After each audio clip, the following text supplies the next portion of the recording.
I know what you're thinking. You already made a video. You're not supposed to make another one for at least another 3 months or however long it takes for me to forget that you exist. And yeah, normally that would be the case. And I promise I'm not going to keep you guys long, but like, we gotta talk about how weird people are being about the Oscar nominations right now, don't we? And you know there's a real sense of urgency when I intentionally, on purpose, willfully put myself in a video, because that's not on brand either. It feels really awkward that I have to hold the mic like this, because I'm really used to just setting it down on a surface of some sort. But I just really wanted to talk about this today, because it was getting on my nerves. In fact, the way I described it to Broey was that the discourse surrounding this was insufferable.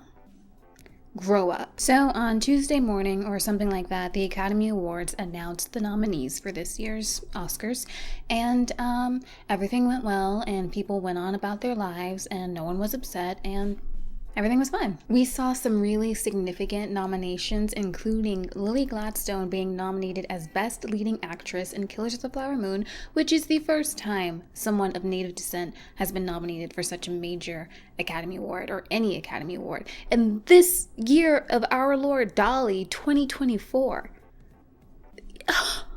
Where are my glasses, is my question.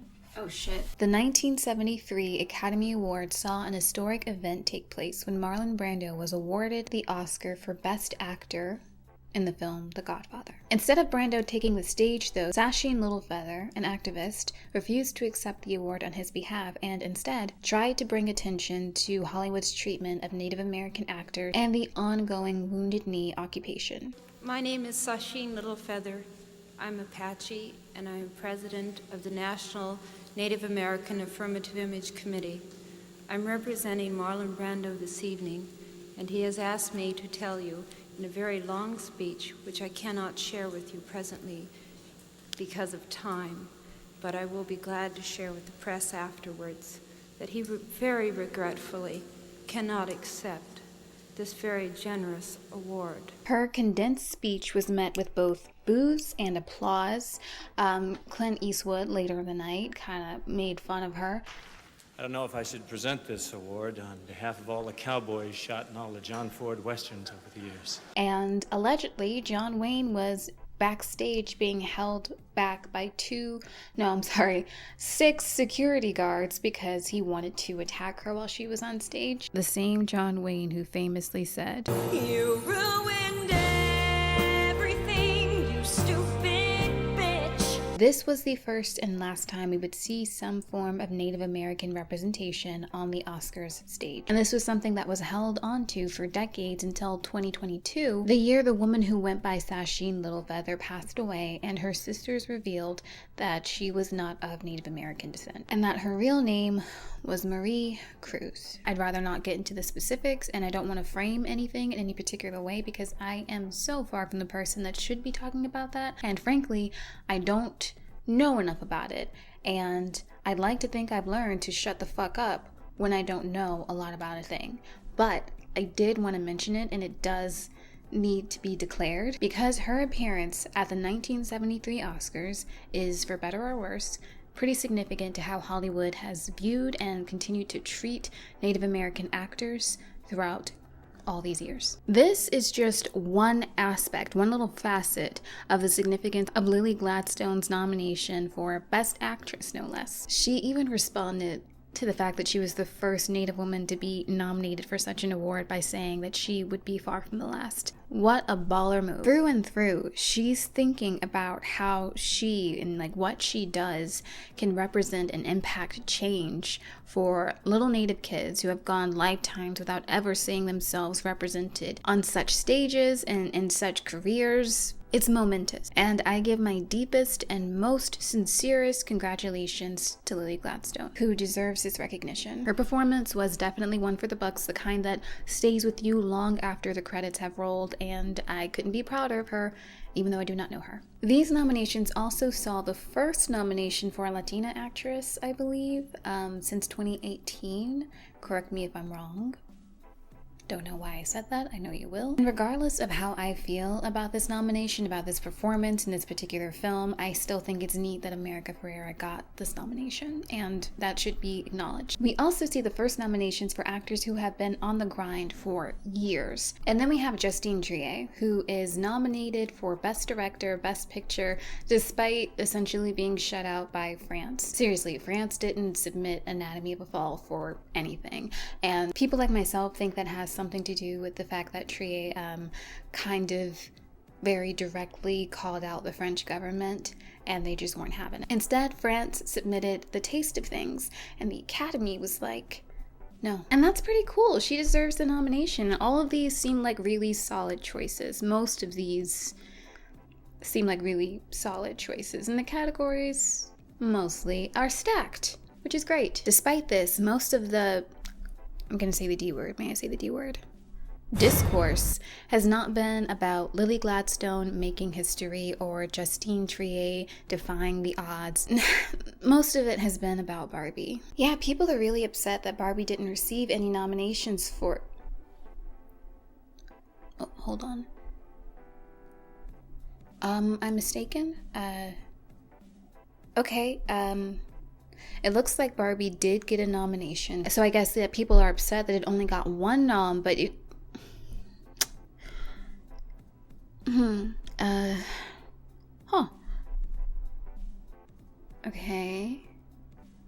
Okay, I'm getting reports that Barbie is nominated for 8 awards, and people seem to be upset that it didn't get 10. Let me just say, I completely understand why people are upset that a movie they really loved didn't get a nomination for Best Director, or that an actress they really loved didn't get a nomination for Best Actress. But if we look at the categories, who the fuck are you going to take out?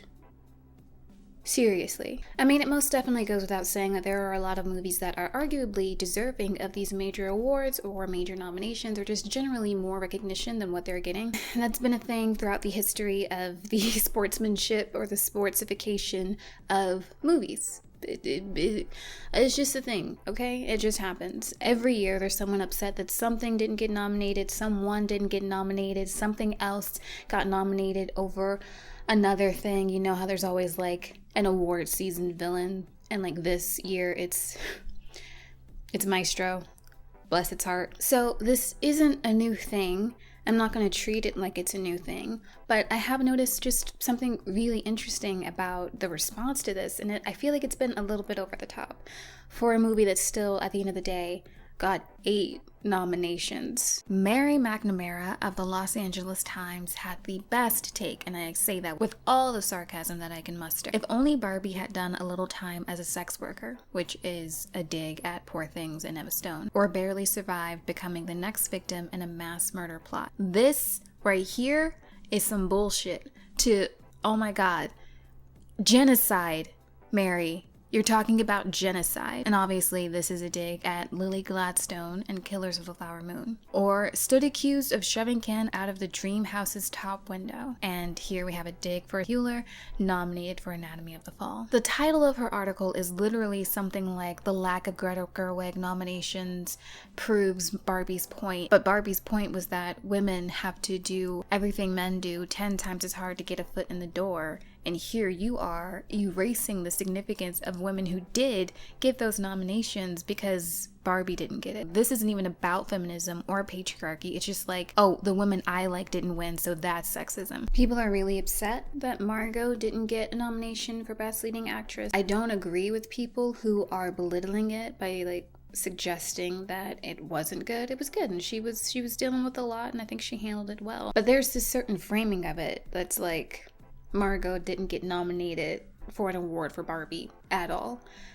And people seem to forget she produced that movie. The movie's nominated for Best Picture. She still has a nomination. She didn't get overlooked. Maybe in the acting category, but she is still being acknowledged for the hard work she put in to make this movie a reality. Like, keep in mind, if that movie wins Best Picture, which never mind. If that movie wins Best Picture, that's Margot's award. Like, she's gonna go home with that Academy Award. She's gonna have that on her mantle or in her desk or somewhere in the basement.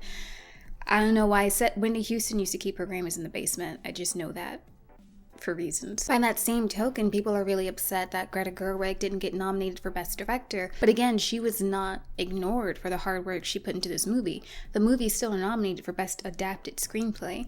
That award, if she wins it, or Barbie wins it, it is hers to take home. That's her award.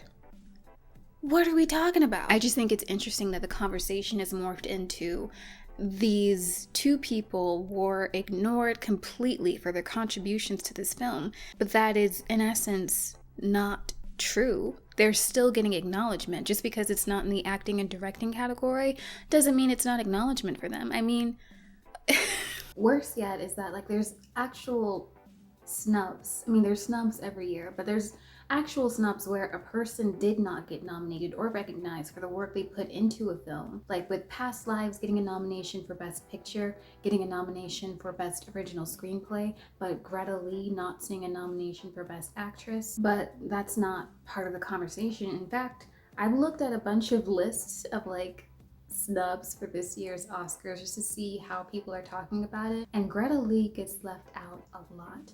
I know a lot of you didn't watch Past Lives, but you know what I'm gonna say? Grow up. I'll be honest, when I initially saw the nomination list, I thought it was fine. I mean, I was rooting for Melton to get a nomination, but I knew he wouldn't get a nomination, so like I was like, oh, okay, you know, it happened.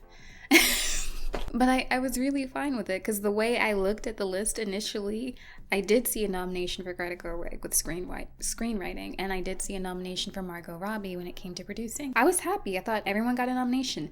I did not know it would blow up this big and basically overshadow all the good things about the nominations and overshadow an actual snub for Greta Lee. This, at its core, is just a version of white feminism that we see often in award shows. Remember the 2018, I think it was 2018, was it Golden Globes? I don't know if it was Golden Globes or Oscars, but it was one of those awards, and Natalie Portman was like, here are the all-male nominees. And here are the all-male nominees. And then Emma Stone did the same thing when she was like, here are the 4 male nominees, and Greta Gerwig. These 4 men and Greta Gerwig. Completely like lumping in the significance of Jordan Peele getting nominated and Guillermo del Toro getting nominated and just like overriding it completely. Guys, honestly, this whole thing kind of reminds me of like I don't want to use Tall Girl as an example, but I will. Like Tall Girl level of feminism, where the tall girl is like, I'm so oppressed because I'm white, thin, blonde, and tall. And her best friend is a black woman who's just like sick of her shit. I actually thought the Barbie movie was fun. I thought it was baby's first feminism, you know, it was, great, not great, but like simple enough for the general audience to consume it. Like the message wise, production wise, it was great. It was colorful. I loved it. And that's coming from someone who I can admit now, because I didn't want to say it at the time. I didn't want to rain on anyone's parade or be called a hater, which I get called often. I was not really looking forward to the movie. I was looking forward to wearing pink at the theater, but my expectations, they weren't like low. They were just like, it's a movie, it's fine. Mattel's gonna make a lot of money, and that's cool. But I do remember after the movie came out and it was a big success, how a lot, like this big conversation started about why it's important to support women directors and women in film and women-led films and women behind the scenes. And it all rang so hollow to me. I mean, this is after I watched Polite Society bomb at the box office. This is after I saw no one go to see Are You There, God? It's Me, Margaret. Lots of female-directed movies, no one in the seats, no one vouching for it. And so I was just like, what women are we supporting and when?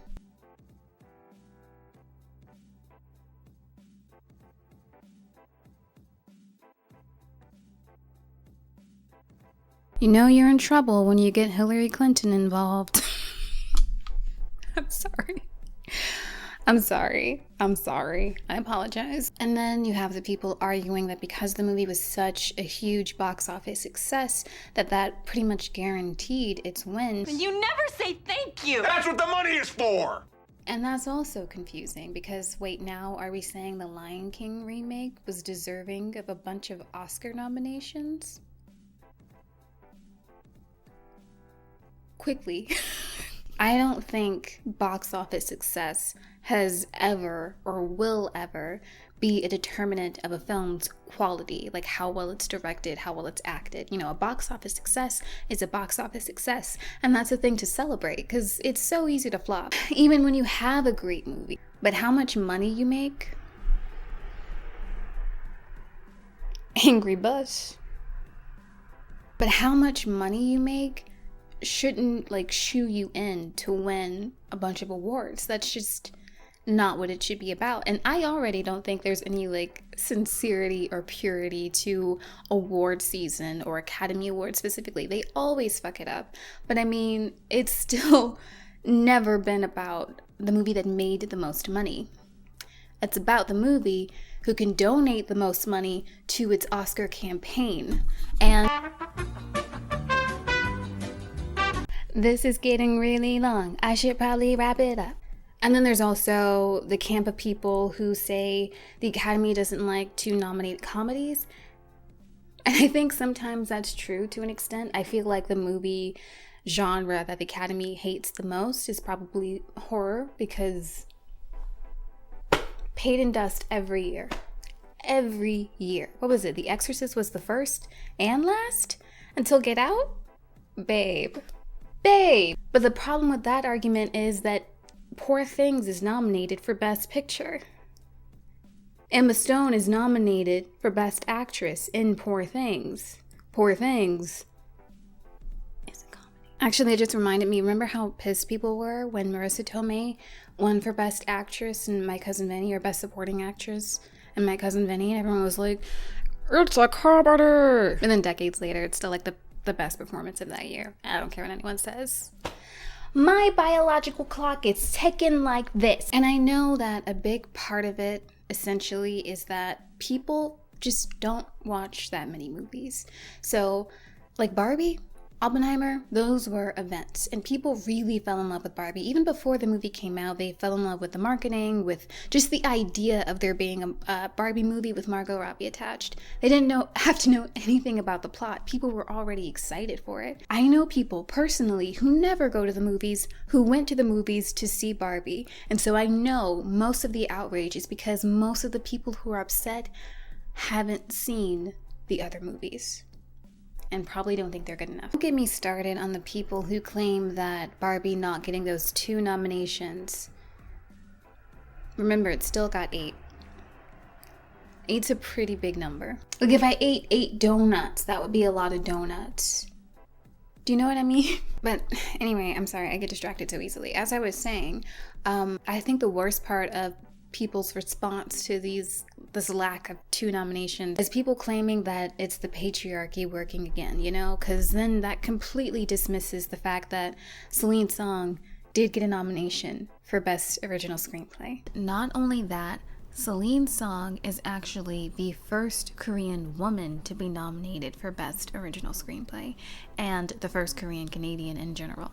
Like, how are we arguing that the lack of 2 nominations for Greta Gerwig and Margot Robbie reinforces patriarchy when women of color are getting opportunities that they've never been given before? Why are we erasing them? Greta Gerwig still got a nomination for Best Adapted. Justine Triet is nominated for Best Director despite her own country trying to blacklist her. And then, you know, she is nominated again for the script of Anatomy of a Fall, which she also co-wrote. That's huge. Why are we ignoring that? I don't get it. It's fucked up. Stop. It's okay to be upset or a little bothered that a movie you liked or a performance you like wasn't acknowledged. That's okay. I mean, me and the Melton Hive, we're dealing with it. We're gonna be fine. But it's really dismissive to just essentially erase the significance of Celine Song getting a nomination for her debut fucking film of Lily Gladstone making history.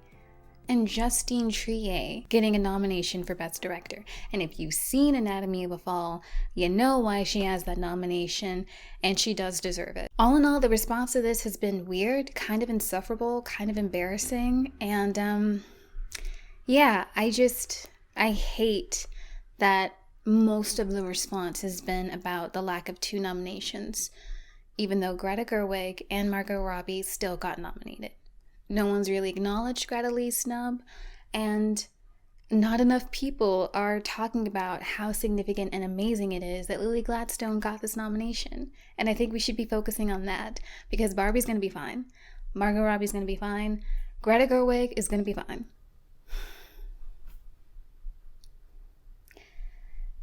I've said too much. I gotta go.